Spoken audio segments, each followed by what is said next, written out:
So doorways. Mr. Bear really likes to dive through doorways and even the crate door, which you'll see a little bit later too. So that's something that I spent a lot of time working on with him, teaching him to stay sat until I release him through the doorway, and then reorienting to me on the other side of the doorway so that he's not just dragging you wherever he wants to go. So I'm going to start out by asking him to sit. Yes, and I will reward him for sitting. That's a wide stance, my guy. Okay, and then I'm going to, yes! Just turn the doorknob. Okay. I'm going to split it up into digestible pieces for him. You don't have to do this every time, but I like to do this at least as a refresher occasionally. Sit. Yes. And this is a lot easier for him to comprehend than you telling him N-O, N-O. Oops. If he does get up, I'm simply just going to close that door again. Yes. And I'm going to practice opening it up a little bit. Okay. Hey, buddy. Sit. And if he even looks like he's about to go through it, I am going to be ready, yes, to close that door again. I want to make sure that I do not let him go through it. Okay, until I release him. Silly boy. Ready? Oh, wow. Watch your foot. You cannot get your foot. You jumped up and then you got the leash under there. Sit. Yes.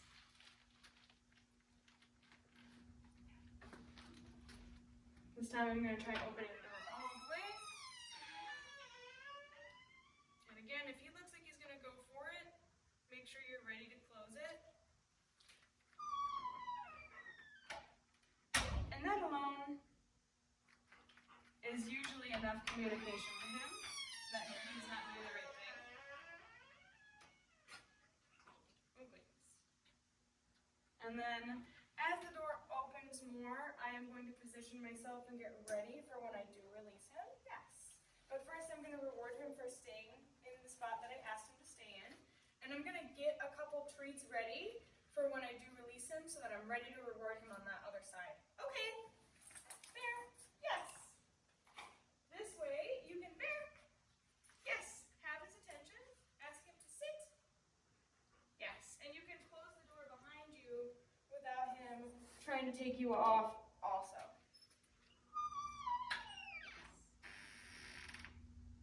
Whoops. I know we're not going that way, I'm sorry. And then to show you coming back in. Okay. Yes. Yes. That time I even just used a little bit of a hand signal. Yes.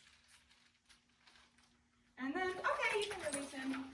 And then he gave himself a little bit of a release cookie himself by chomping it too fast.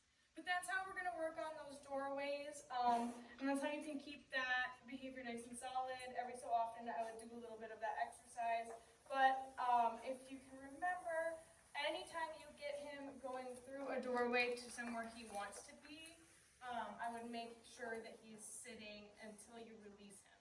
Now, if you want to go through that doorway quickly, make sure you release him before he gets up, but I would still have him sit at the door. So when I need to go through the door quickly, I'll either say just okay before I even touch the door handle, so they know that they're free to just go through however fast they want to.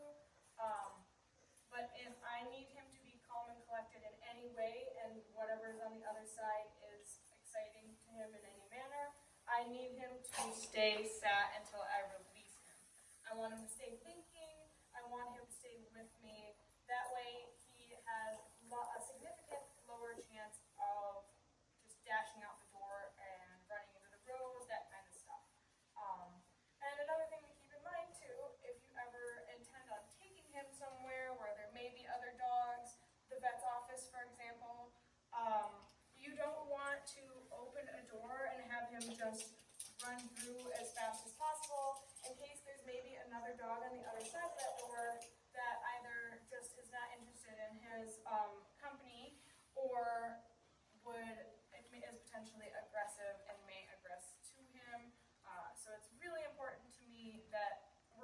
connected going through that doorway, and that he isn't just trying to take off as soon as he goes through this. And I know we talked a little bit about sit as please. Anytime that he does choose to sit again, I am going to mark and reward yes, or just give him affection for being such a good boy and not jumping on me or doing anything naughty. Yeah. Okay. Good boy.